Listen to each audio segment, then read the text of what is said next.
தேவன் செய்கிறதை நம் கண்களால் காணுவோம். எது முடியாது, நான் எப்பவுமே விசுவாசிக்கிறது உண்டு.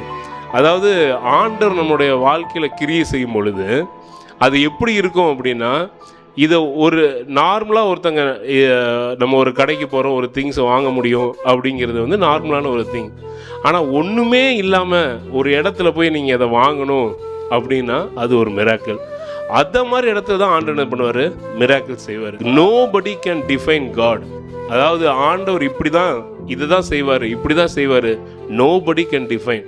ஒவ்வொருத்தருடைய வாழ்க்கையிலையும் ஆண்டவர் எப்படி இடைப்பட்டாரோ அதை அவங்க சாட்சியாக சொல்லலாமே தவிர, எனக்கு ஆண்டவர் இப்படி இருந்தனால இதே மாதிரி தான் ஆண்டவர் உங்களுக்கு இதை செய்வார் அப்படின்னு சொல்லி nobody can define God.